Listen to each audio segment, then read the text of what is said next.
Greetings everyone, this is Vakar Korvi from TFT Perspective, and today we are going to discuss a trivia which is now actually taken to Oxford University election of the Chancellor, and why this election has actually become a circus instead of being a very quiet affair, as some of the commentators have said. Now today we had another article published by Guardian by Catherine Bennett. The title is "The Taliban Friendly Imran Khan Really the Best Choice as Oxford's next Chancellor." So there have been a lot of debate on both sides that whether he's a suitable person or not. What are the technical reasons that there will be problems for him to do it from prison, and what are the moral reasons? So we'll just quickly cover that. She goes on to state the news that Jamima Khan's ex-husband Imran Khan has applied to be Chancellor of Oxford University will have caused consternation in some quarters and not all of them, like Mr. Khan's foreign prison cells. Now, earlier we had also a report published in the Daily Mail which had pointed out the Khan's candidacy was facing resistance from senior voices. And there were a couple of reasons. There were emails sent by some of the students, and definitely there was pressure developing from those who oppose Imran Khan. Khan candidacy has met with significant opposition. The university has been inundated with angry emails, and petition has been launched to contest his bid. Unfortunately, the elections are still yet to take place, but there were celebrations on social media that Imran Khan had already won. So people have to wait, I think, till end October when the process basically starts in earnest. Now, what are the points with the petition filed against his candidacy? They say that we agree that he's a prominent public figure. His personal and public record contains deeply concerning elements that warrant careful scrutiny. It highlights his controversial stances, including his alignment with extremist groups like Taliban. And who knows better than anyone else, I think, is the people of Pakistan who are suffering because of his policy. The TTP has kept up, attacks on innocent civilians and the military and caused a lot of problem. And this was, I think, because of welcoming Taliban.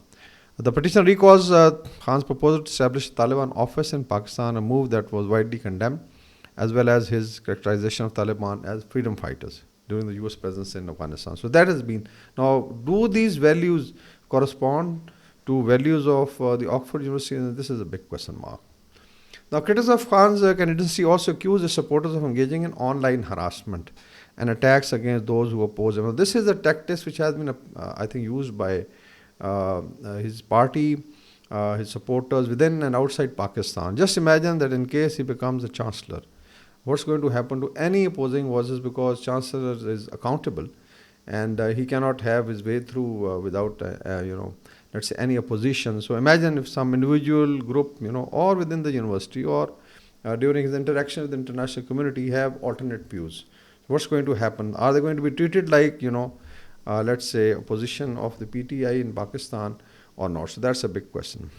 The petition concludes by asserting that Oxford University's long-standing commitment to leadership, ethical conduct, and human rights stands in stark contrast to Khan's public and personal record. We're not going to details how he's been dealing with women folk and what has been his comments on, let's say, women dressing up.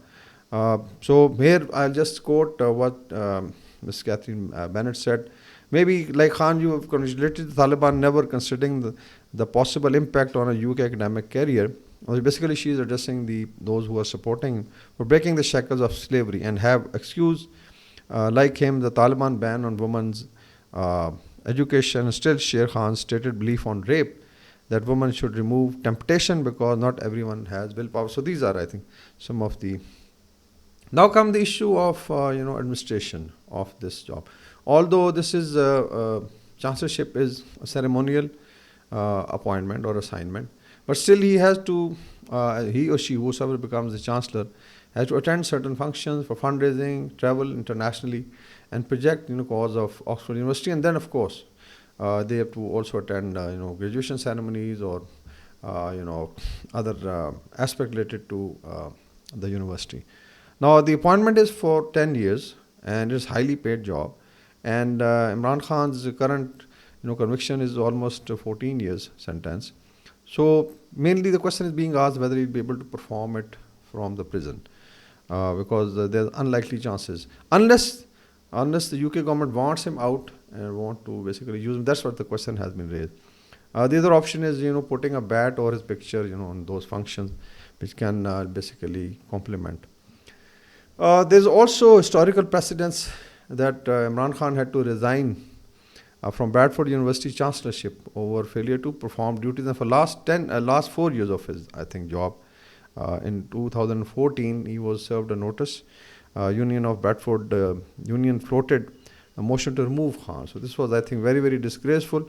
But then, definitely, he resigned with the reason that he was giving time to politics. But I think he should have done it earlier.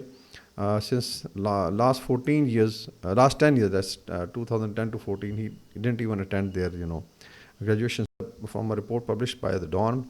Given that Imran is firmly outside of the British establishment circles and will be unable to give time to the university given his political commitments, including his imprisonment, it appears his chances of winning are very, very slim. It may be far-fetched, but unless the British government wants to get him out of Pakistan or become part of political resolution to his issue of Oxford University, which could have been a very, very quiet affair, has been turned into trivia and I would say into a circus.